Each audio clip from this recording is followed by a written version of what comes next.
Welcome to this edition 118 of Star Nation News. Last week I've shared with you the first part of my first interview with Jezya, who is the trade ambassador for the Vela Kiily-Tokurt Ministry of Commerce. After the war was over in this galactic sector and the rest of the galaxy that followed, by the fall of two evil empires, the Nebu, the Orion Greys, and the Draco-Reptilian Sikaar. The Kiily-Tokurt changed and shifted their alliance as well, are trying to do. But for the moment, nobody wants to deal with them because the Kiily-Tokurt have a problem. They are dealing and trading living stock. In this part 2 of my first interview physically with this Kiily-Tokurt lady, I will invite you through other answers that may really be even more triggering. So I have trigger warning, because we cannot advance in a future based on denial. We need to know what really happened. Yes, there were abductions. Yes, the Greys, the Kiily-Tokurt, Sikaar, and other invasive species occupied Earth, abducted people, either for hybridization Grey program or either for living stock trade. Without further ado, I'm inviting you into this second part of my first interview with Jezya, where you will also see the details of shape shifting.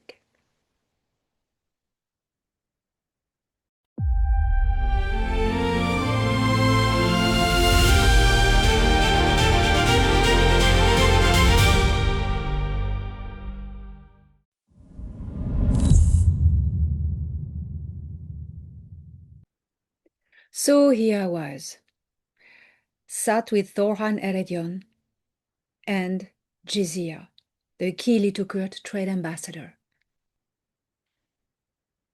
She was here to try to make deals for her people and the hub near Jupiter. Very, very tedious endeavor, and the Kiily-Tokurt have nerve to ask this, as they've been trading, as she confessed. 16 million people off-world. I was shocked, as you were all, when you first heard this last week. 16 million people is a lot.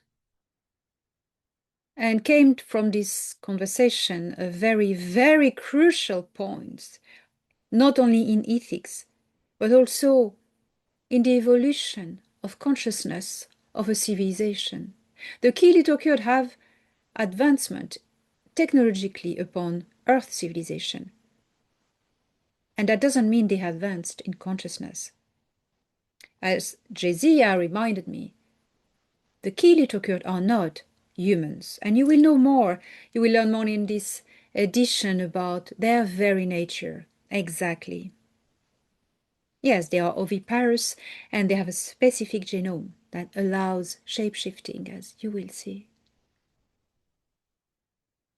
I had never witnessed shape-shifting in front of my eyes. I have to say, it's impressive. Now, we were sat at this table in a lounge in the High Command headquarters on the battle station where Thor Han works, in orbit of Earth. And he was here to hold space, make sure I'm safe, control the situation, and officially was the liaison between her and the Federation in the star system. That's one of Thor Han assignations, external liaison for the battle station. So I thanked her for her honesty, and I told her that I believed it was time that the truth was spoken openly. However difficult it may be, we cannot heal from a past we refuse to confront. And to this she gave a slight nod like this. And she invited me to continue, asking her questions. So I said, there are things I would like to ask about your people, more particularly. You say you're not humans, though you look somehow related to the human genome. You look humanoid. She replied very coldly, we are reptiloids. And I said that I must admit, I would have not been my first guess. And she replied, this is how we can shapeshift. Ah! So I said, I have heard, yes, the Kiily-Tokurt extraordinary metamorphic abilities. Your pupils are said to always remain black, isn't it? And then, better than words, she actually didn't reply verbally to this. And instead she offered a plain smile. And suddenly, right in front of me, Jezya, this tall, white human, female, shifted into a blonde Nordic human whose features, complexions, and proportions were so convincing that had I not witnessed the transition myself, I would never have questioned her identity. I would have thought she was really a Nordic alien. So this was telling a lot, that all Nordic aliens we interact with, are they really who they are? But it wasn't over. She did that so fast. The transformation did not stop there. It removed fluid. Her face softened and elongated into that of another humanoid species, unfamiliar to me. Her bone structure flowing seamlessly, as though sculpted from living clay. It was incredible. A clay. As a clay that sculpting itself. Muscles, skin, and hair shifted in perfect synchrony, each new form emerging fluidly from the last without the slightest sign of discomfort. She wasn't moving. And finally, after this weird species shifting, her porcelain white skin gradually darkened and broke into intricate reptilian species. Scales shimmering like those of a chameleon adapting to its surrounding. The contours of her face, they became more angular, even the bones moved. Her jaws became stronger, and subtle cranial ridges appeared beneath the smooth surface of the skin, like growing under the skin. The metamorphosis was, I have to say, mesmerizing. Not scary, fascinating instead. Not abrupt or grotesque, but elegant, almost artistic. It was artistic, as it were, if I was watching biology itself being rewritten in real time. And throughout every transformation, however, one feature remained absolutely constant: her eyes. They retained the same large, obsidian black appearance from beginning to end, unchanged by every other alteration of her body. I suddenly understood how I So many accounts describe the eyes as the only reliable way to recognize a disguised Kiily-Tokurt. The entire demonstration lasted scarcely more than a minute. 30 seconds, maybe two minutes, but around a minute. Between 1 and 2 minutes, I would say, not more. From Nordic blonde to weird species to reptilian to back to her, all of this took about a minute. Incredible. Visually beautiful to watch, to witness. But I have to say, I remained frozen in my seat. I was like speechless and unable to speak. I had expected an explanation, and instead I had been given a demonstration that was breathtaking, as it was unsettling. I must acknowledge that it was a beautiful thing to watch. I need to say it. I have to say it, and honest, it was beautiful. Scary. You know what scared me the most? Was not the reptilian stuff. It was the blonde Nordic alien. Bluffing. Whatever else one might think of the Kiily-Tokurt, there was no denying the extraordinary beauty and sophistication of their metamorphic biology. Unique. So then I managed to speak, and I asked her, does it work by tricking my mind visually? I asked, because I was still trying to process what I just witnessed. Or I said, is that what I'm seeing is a kind of telepathic projection? No, she said.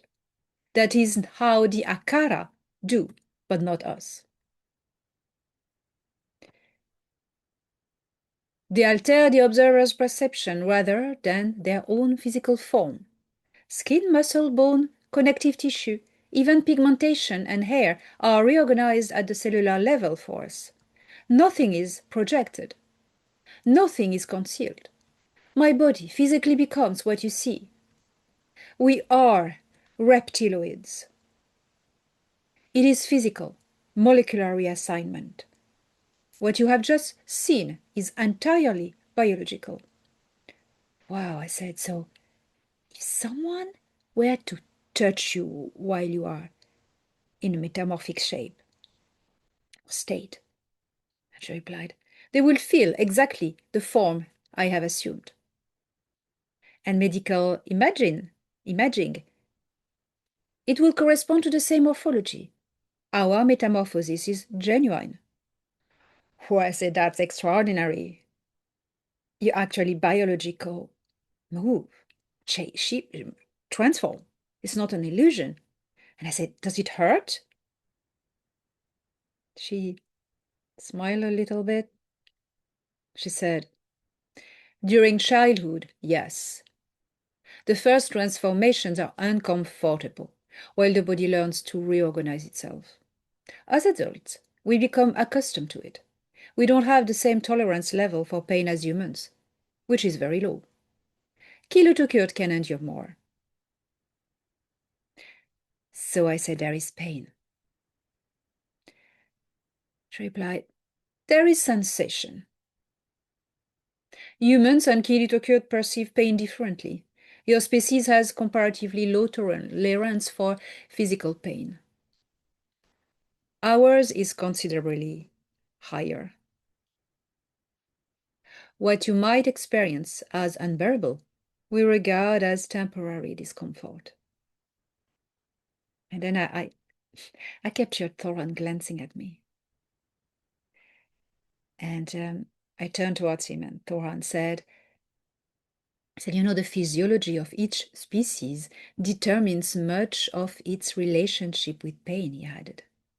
It is difficult to compare directly. Yeah, I agree. I brought back my attention to Jezya and asked, "So you're not related to the Greys? Oh, do, is that correct?" And she answered, "That is a common misconception among humans." So I said, "You share no ancestry with the Greys, the Does, as you call them?" She said, "We are unique and distinct of our own species, not directly related to the Does. We are reptiloid humanoids."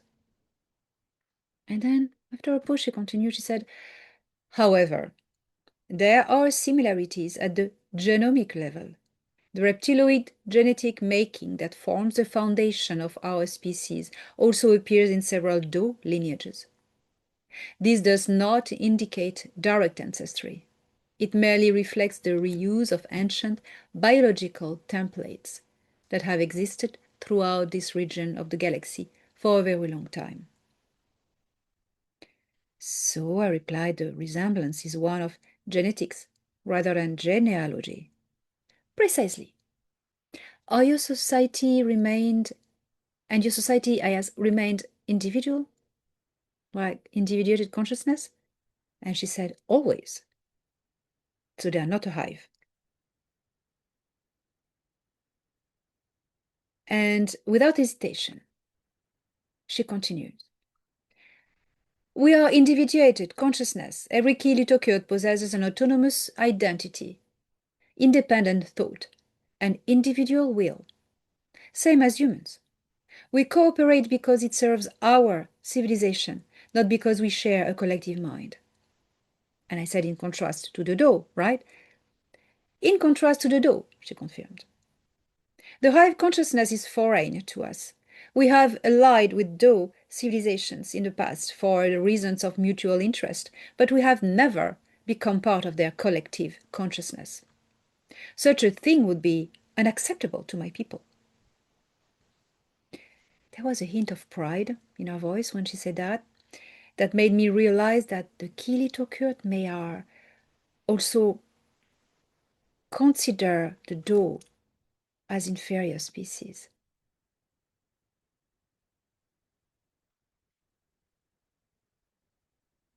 "Our individuality," she continues, "is one of the oldest characteristics of our species. We may serve our houses and our civilization with absolute loyalty, but our minds remain our own." At that precise moment, Thor Han paused, his expression changing slightly as he received a communication through his neural interface. And he said, "I am afraid we must interrupt our discussion. An official from the Galactic Federation of Worlds Department of Trade has just docked at the station. Ambassador Jezya, they have arrived for your scheduled meeting." Oh, Jezya said, "Oh yeah." She said, "I have almost forgotten." So I was a bit disappointed. It had to stop there.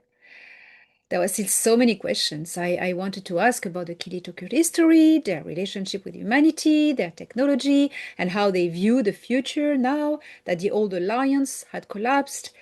So Thor noticed my reaction and smiled. He said, "Why don't we continue this discussion tomorrow evening? The station's biodome is quiet at that hour, and the atmosphere there is considerably more pleasant than a diplomatic meeting room." And Jezia looked at me for a moment before answering, "I would be pleased to continue our conversation." And I said I would appreciate very much. And I said, "There's still so much I wish to understand about your people." "As there is about yours," she answered. "Humans continue to surprise us." She rose gracefully from her seat. Every movement was remarkably fluid, almost weightless. For a brief instant, I caught the deep obsidian gaze that had remained unchanged throughout every transformation she had demonstrated. Those eyes seemed ancient, eyes that had witnessed centuries of history, conflict, and change. She performed the Kiily-Tokurt farewell gesture once more, her elegant hand sweeping lightly from me to her before her hand pointed upwards, like this. And she said, "It has been intellectually stimulating. I look forward to tomorrow's exchange." And I returned with a Federation salute. "The feeling is mutual, Ambassador." And without another word, she turned and walked toward the exit. Moments later, the doors parted silently, and she disappeared into the corridor, accompanied by 2 Federation diplomatic officers waiting to escort her to her appointment. For several seconds, neither Thor Han and I spoke. It was intense. And finally, he looked at me with a knowing smile. He said, "You handled this conversation very well." I said, "I'm not sure I did." He said, "Yes, you remain respectful without compromising your principles." I said, "It was tough. And I expected to dislike her. And? Well, I'm intrigued because I don't completely dislike her. Something really intriguing in her." "Yes," Thor Han said. "And that is often the most difficult part of diplomacy."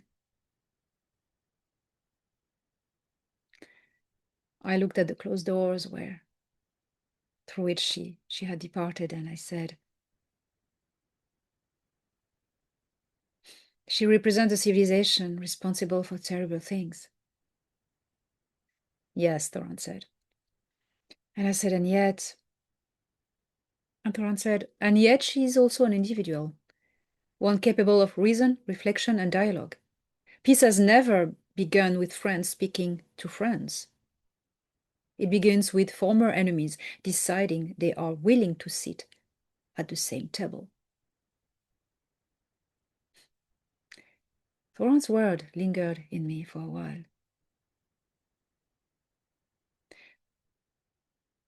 I was thinking that the following evening, beneath the living canopy of the station's biodome, our conversation would continue. Somehow I sensed that the questions yet to be asked would be even more revealing than those already answered.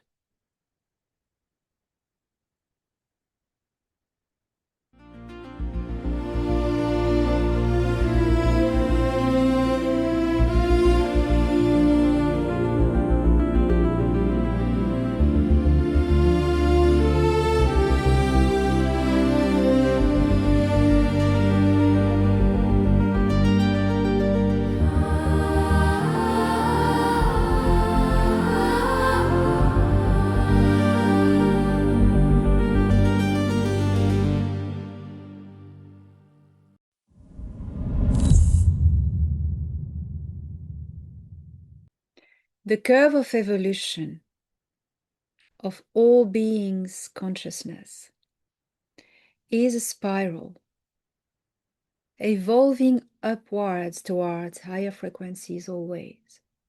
This spiral is based on the Fibonacci sequence, and she is not evolving laterally, like a shell, for instance, would, but upwards in frequencies. It's an interdimensional spiral, interdensity spiral, if you will, densities of consciousness as we are speaking. You are the dynamics by the choices you make. To ignore an evolutive challenge or to face it and solve it. If you solve it, you're propelled into a new dimension of consciousness. You become wiser, more intelligent, more confident, more evolved.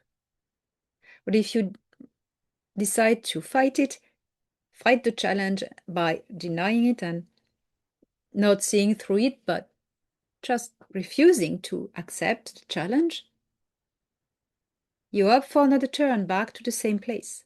And the challenge present to you stronger because the first time it didn't work. That's when it comes to people who offer to activate you. This is not working. This is commercial grift. People think they are going to touch your chakras or do whatever woo-goo in your aura. You're gonna keep that, right? Yeah, I know. Activation of what? Have you ever thought about that? Activation of what? I'm going to activate you. Activate what in me? My intelligence? My energy? My memory? I don't know.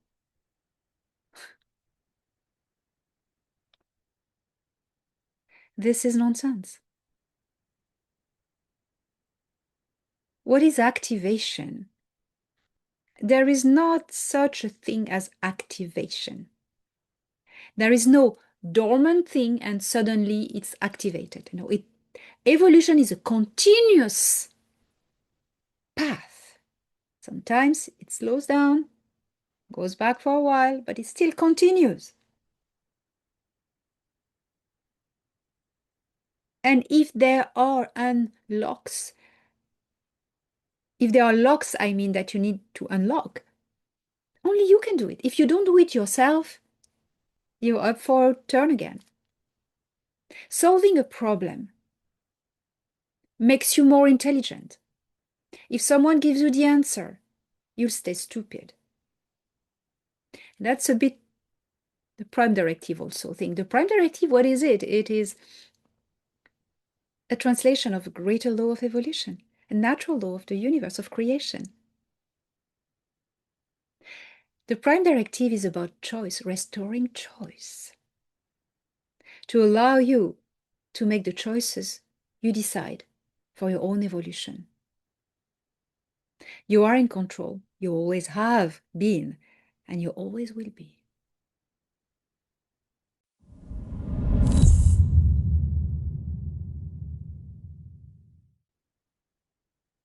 When sometimes you think hope is a faint dream at the horizon, a fantasy that you don't see how you can bridge your reality to hope, you need to seek help with others who see that hope and embody it, asking for help to bridge. Many of us have the ability to bridge to the future. If you feel lost, you feel trapped, seek these people, your brothers and sisters who are walking the bridge. It's not that you are disconnected. No, you're not. Because you're all going through this future. It's just because you don't see the bridge. There's a kind of a fog that avoids you to see it. This fog is made by your mind, trapped in your fears and insecurities and problems, financial, work, or family, or love, or whatever. It blurs your vision. I'm not telling you to ignore your problems. You need to face them. You remember the curve of evolution? Your problems are your teachers. They are here to make you evolve and be a stronger and a wiser person.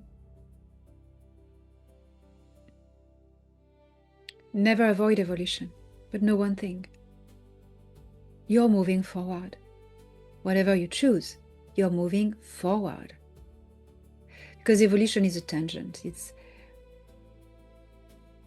a curved tangent towards the perfection that is never reached. Why it's never reached? Because when you reach perfection, the dynamic stops, evolution stops, and the creation stops. That's when you know the Creator is eternal through you. Creator lives and evolves through your choices. Hope is knowing that you are moving forward, that the civilizations evolution is moving forward. That the whole universe and the other bubble universes are growing, expanding, because consciousness is expanding to new realms of frequencies. Brothers and sisters from Creator, we all play different games in each other's lives because we do not realize sometimes we are one and same entity, Creator Source, or Source Singularity as some call it, or God, or Immana. The games we play